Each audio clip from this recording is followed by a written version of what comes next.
CNS. CNS stand for Central Nervous System and Peripheral Nervous System. ठीक है, nervous system is composed of CNS and PNS.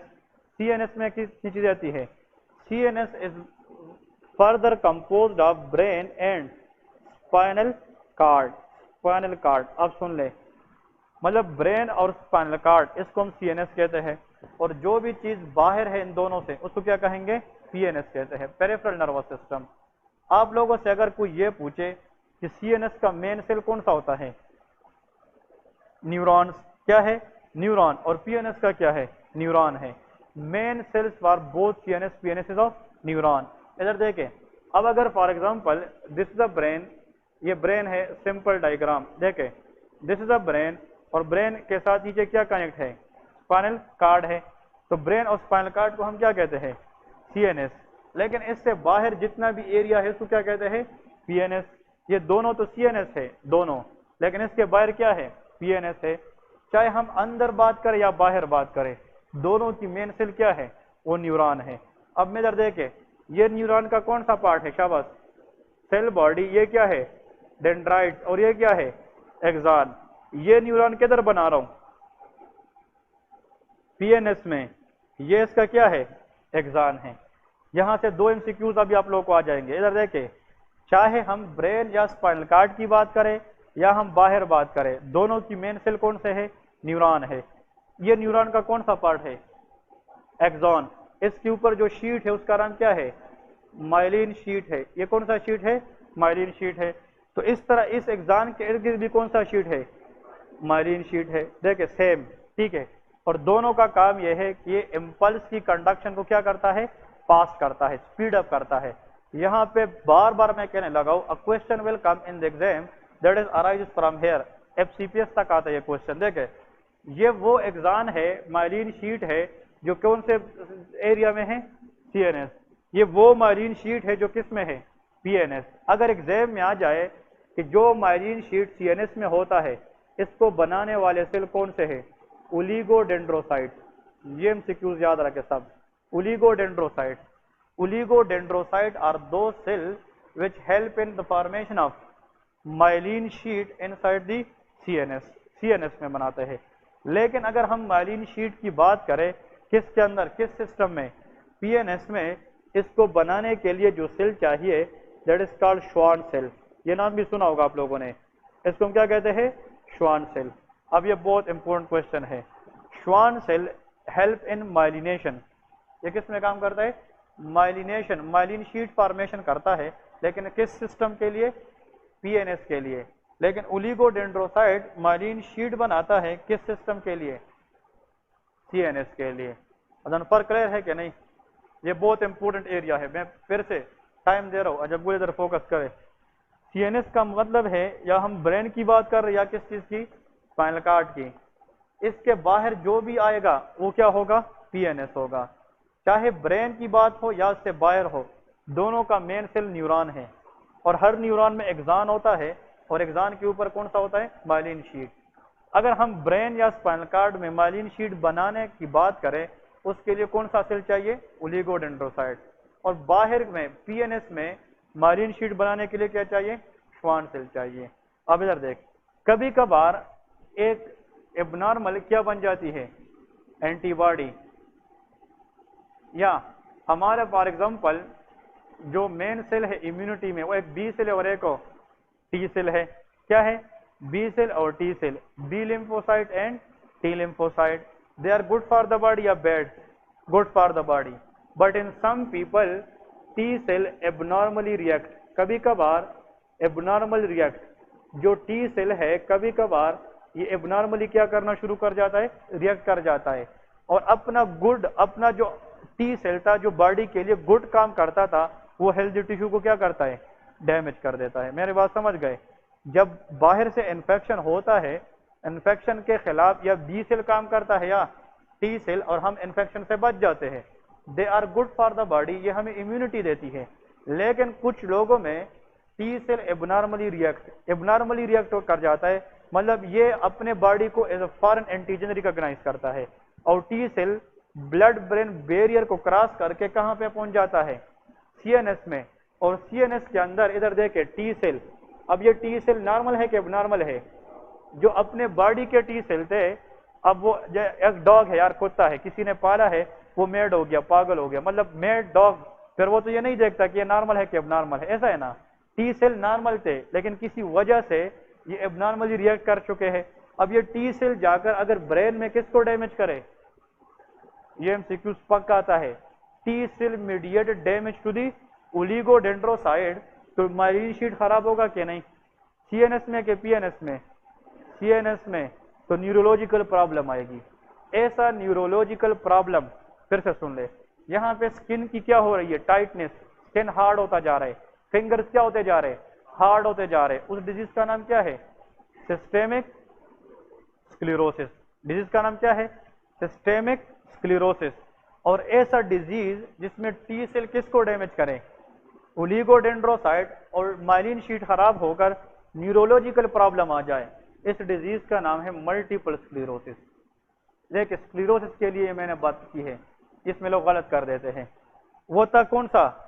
Systemic sclerosis, और ये क्या है? Multiple sclerosis है। तो systemic sclerosis is due to deposition of excess collagen, लेकिन multiple sclerosis is due to damage created by T cell. ये T cell mediated damage है। और ब्रेन के अंदर कौन सा सेल है जो मल्टीपल स्क्लेरोसिस में टारगेट होता है? ओलिगोडेंड्रोसाइट। वो क्या है? ओलिगोडेंड्रोसाइट। तो देखिए दो चीजें याद रखें, ऐसा कंडीशन जिसमें स्किन जो है ना वक्त के साथ साथ टाइट होता जाए, टाइट होता जाए, और फिंगर भी टाइट हो, एसोफेगस भी टाइट हो जाए, मोटिलिटी कम, वो सिस्टेमिक स्क्लेरोसिस है। और उसमें मेन काज है एक्सेस डिपोजिशन ऑफ कोलाजेन। लेकिन अगर अपने बॉडी के normal T cell abnormally react करके ब्रेन के अंदर ओलिगोडेंड्रोसाइट खराब करे और इससे न्यूरोलॉजिकल प्रॉब्लम आ जाए, उस डिजीज का नाम मल्टीपल स्क्लेरोसिस है। ठीक है ना, उस डिजीज को हम मल्टीपल। तो systemic sclerosis versus multiple sclerosis, both are way different from each other. Very commonly asked question, this is in the exams. ठीक है, ओके, हाँ जी, क्वेश्चन।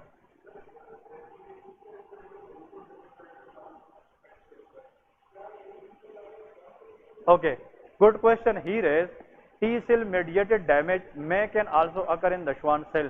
लेकिन Schwann cell अगर ये डैमेज करे तो पेरिफेरल सिस्टम खराब होगा।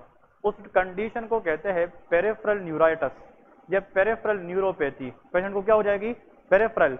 लेकिन अगर ये ब्लड ब्रेन बैरियर क्रॉस करके ब्रेन के अंदर डैमेज करे, उस स्पेसिफिक कंडीशन को मल्टीपल स्क्लेरोसिस कहते हैं।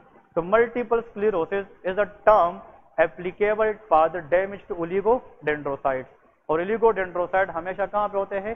सीएनएस में होते हैं। ठीक है, नेक्स्ट जी। तो ऐसा लिम्बर्ट ईटन का क्या है? लिम्बर्ट ईटन का सेम ही ड्रग है लेकिन लिस्ट इफेक्टिव काम करते हैं then myasthenia gravis, symptomatic treatment देते हैं। ठीक है, और जो एंटीबॉडीज बनी है कैल्शियम के खिलाफ, उसको पहले फाइंड आउट करते हैं कि एंटीबॉडी बनी क्यों है, तो कास्ट पे डिपेंड करते हुए ट्रीटमेंट करते हैं। ठीक है, लेकिन if the question come pyridostigmine, neostigmine that we gave in myasthenia gravis also may be applicable to the Lambert-Eaton, but they are less effective in the treatment for Lambert-Eaton myasthenia.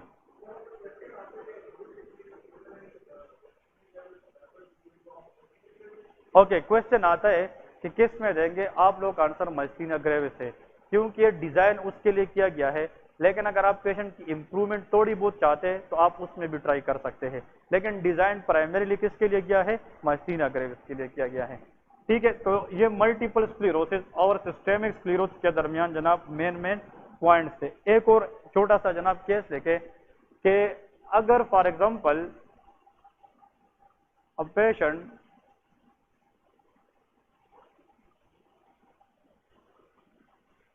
presented to the clinic with a history of multiple bony pain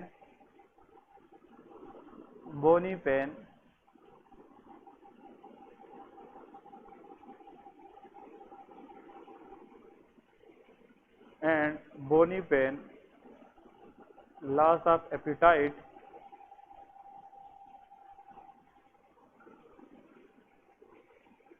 and investigation shows osteomalacia most likely deficiency of. देखें बहुत आसान, simple and बहुत important है। PMC के अंदर जो syllabus है it is mention in that's why I want to consider it. Patient presented to the clinic with complain या history of multiple bony pain, मतलब मुख्तलिफ बोन में उसको पेन हो रहा है, चाहे अपर लिम में, लोअर लिम में, multiple bony pain, loss of appetite. Investigation के बाद आपको बताया गया है कि पेशेंट को कौन सा प्रॉब्लम है, ओस्टियोमलेशिया। ओस्टियो का मतलब क्या है कि मसला बोन का है।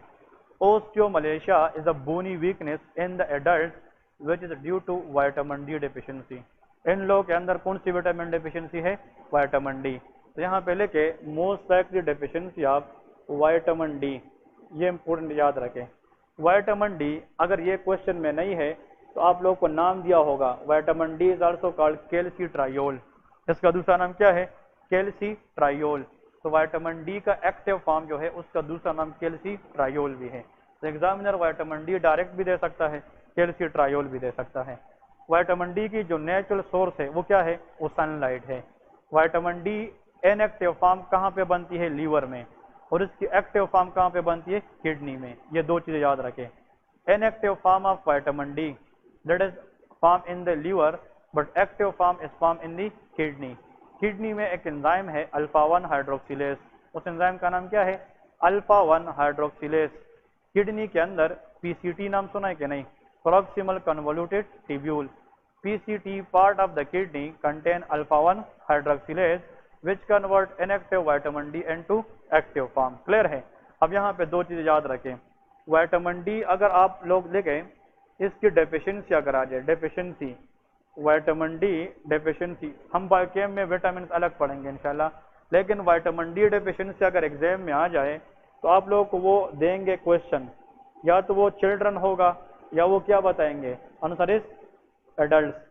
तो चिल्ड्रन में अगर विटामिन डी की डेफिशिएंसी हो जाए तो बच्चों की जो बोन है उसकी जो टेक्सचर है या स्ट्रक्चर है उसमें वीकनेस आएगी कि नहीं। और ये बच्चे जब भी आते हैं ना, इसकी जो पाँव है, पाँव ये सिमेट्रिक होंगे कि इस तरह टेढ़ी हो जाएगी, टेढ़ी, क्योंकि वीकनेस की वजह से इमेच्योर बोन बिकम बेंड, ये बेंड हो जाती है। इस कंडीशन को कहते हैं बोव लेग्स। इसको हम क्या कहते हैं, बोव लेग्स। बोव लेग्स से मुराद टेढ़ी लेग्स। इसका मतलब कि vitamin D deficiency can cause bow legs. Bow legs because of decrease deficiency of vitamin D the bone become very very weak. और चिल्ड्रन के अंदर अगर जो लोअर लिम, ये देखें अपर लिम की लेग्स बोव क्यों नहीं होती, वो क्यों ऐसा नहीं होती, क्योंकि पूरी बॉडी की जो वेट है वो किस बोन पे जाती है, लोअर लिम में। तो लोअर लिम की जो नी ज्वाइंट है इसकी जो उसके दरमियान स्पेस आ जाती है। तो ये मतलब ये बच्चे जो इस तरह, ये इसकी जो पाँव है वो क्या हो जाती है, टेढ़ी हो जाती है। इस कंडीशन को क्या कहते हैं, bow legs, and that is known as rickets. इसको क्या कहते हैं, रैकेट्स कहते हैं। ये नाम सुना है कि नहीं। So rickets is a deficiency of vitamin D, especially in children, which is characterized by weakening of the bone and the bone shape will change into bow legs। ठीक है। लेकिन अगर विटामिन डी डेफिशिएंसी किस में हो जाए, adults में, तो हमारे बोन मेच्योर ऑलरेडी है कि इमेच्योर है, मेच्योर्ड है, तो उसमें जनाब टेढ़ापन नहीं आता, लेकिन अंदर से बोन क्या हो जाता है, वीक, कमजोर हो जाता है। उसको ओस्टियोमलेशिया कहते हैं, दैट इज कॉल्ड ओस्टियोमलेशिया। तो दो एमसीक्यू सुन लें कि if vitamin D deficiency occurring in children specially clinical condition is known as rickets. और अगर विटामिन डी डेफिशिएंसी एडल्ट्स में हो जाए उसको क्या कहते हैं, ओस्टियोमलेशिया कहते हैं। अब दो चीजें याद रखें, जो बच्चे होते हैं उसकी बोन जो है, बोन वो मेच्योर है कि इमेच्योर, इमेच्योर है। तो अगर उसमें कमजोरी आ जाए, वीकनेस आ जाए, तो वो बोन पहले बेंड होगी, क्या होगी, बेंड, बेंड होगी। तो बेंड होने के बाद वो क्या होगी, टूट जाएगी। तो बेंडिंग फॉलोड बाय फ्रैक्चर, इसको ग्रीन स्टेक फ्रैक्चर भी कहते हैं। ग्रीन स्टेक मतलब आप कोई शाख है ना दरख्त का, वो ग्रीन है, इमेच्योर, पहले बेंड होती है, फिर जनाब उसकी आ जाती है फ्रैक्चर, टूट जाती है। तो green stick fracture occurring in children, ये बच्चों में होता है। کیونکہ بچوں میں پہلے بون کی بینڈنگ ہوگی، اس کے بعد اس کی کیا ہوگی؟ فریکچر. لیکن جو ایڈلٹس لوگ ہیں، ایڈلٹس، اس کی بون آلریڈی کیا ہے؟ میچور ہے. تو ہم میں بینڈنگ ہوگی کہ ڈائریکٹ فریکچر ہوگی؟ فریکچرز ہوگی.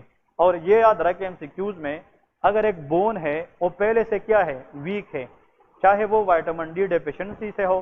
کل ہم نے پیجڈ ڈیزیز پڑھا تھا. بہت سی ڈیزیز، اوسٹیوپوروسس ایک ڈیزیز ہے، بہت سی بون کی بیماریاں ایسی ہے جس میں بون کیا ہو جاتا ہے؟ ویک. پہلے سے اگر بون کسی بیماری کی وجہ سے ویک ہو اور اس پر کیا ہو جائے؟ فریکچر. ایسے فریکچر کو پیتھولوجیکل فریکچر کہتے ہیں. اس کو ہم کیا کہتے ہیں؟ Pathological fracture. So fracture in the bone in which the bone is previously weak by some pathology disease. اگر پہلے سے کوئی ڈیزیز کی وجہ سے بون کیا ہو چکی ہو؟ ویک، اور اس کے اوپر وہ ٹوٹ جائے، فریکچر ہو جائے، تو اس کو کیا کہتے ہیں؟ پیتھولوجیکل فریکچر کہتے ہیں. ٹھیک ہے جی. تو یہ جو ڈیٹا ہم نے ڈسکس کیا ہے، that is what we need from rheumatology. ان میں سے ایک اسکن کے ساتھ ہے ڈرمیٹومائسائٹس اینڈ پولیمائسائٹس، لیکن وہ اسکن کے ٹاپک کے ساتھ ہے. تو PMC گائیڈ لائن کے مطابق روماٹولوجی میں جتنی چیزیں ہیں اس سے ہم نے زیادہ پڑھے ہیں. ٹھیک ہے. اس نے 4 ڈیزیز ہم نے 7-8 پڑھے ہیں. ٹھیک ہے. تو انشاءاللہ کل سے اس انٹرنل میڈیسن میں ہم CVS سٹارٹ کریں گے، آگے نیکسٹ سسٹم سٹارٹ کریں گے. اور ابھی نماز کا بریک کریں، 2 بجے پھر نیکسٹ کلاس لے رہے ہیں.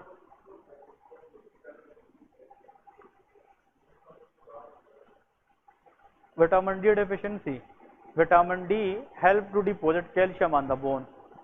وٹامن ڈی کا کام ہے. Okay, good question he raise. Deficiency کی کاز کیا ہے؟ وٹامن ڈی ڈیفیشنسی کی کاز کیا ہے؟ وٹامن ڈی ڈیفیشنسی کی موسٹ کامن کاز پاکستان میں رینل فیلئر ہے. وہ کیا ہے؟ Renal failure.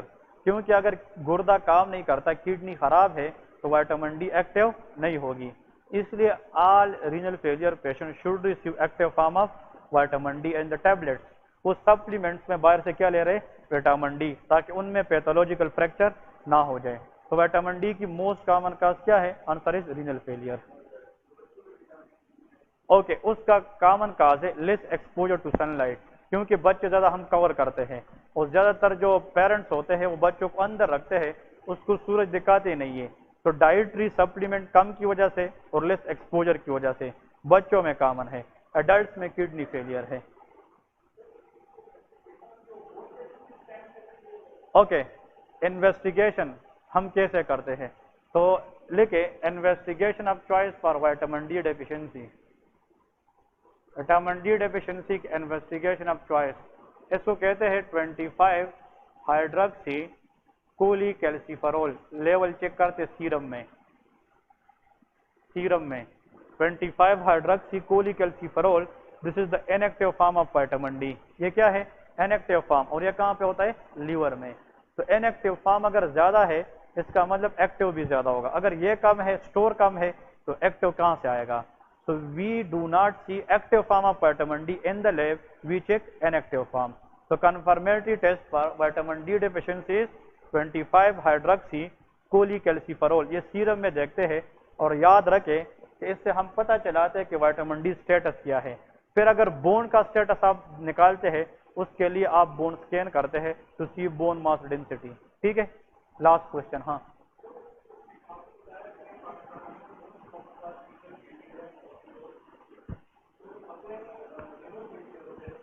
اوکے، اگر لیور فیلئر ہو جائے، liver failure is less common than renal failure in Pakistan. پھر لیور فیلئر خود کامن نہیں ہے دین رینل فیلئر، کیونکہ گردے کے مریض زیادہ ہے. Liver is the largest internal organ of the body. تو ہیپاٹائٹس ہے، اگر وہ 20-25 سال تک رہے، پھر جا کر وہ کہیں پہ سیروسس کرا سکتا ہے. سیروسس کے بعد کہیں جا کر لیور کو فیل کرنے میں بہت زیادہ ٹائم لگتا ہے ایز کمپیئر ٹو کڈنی. ٹھیک ہے.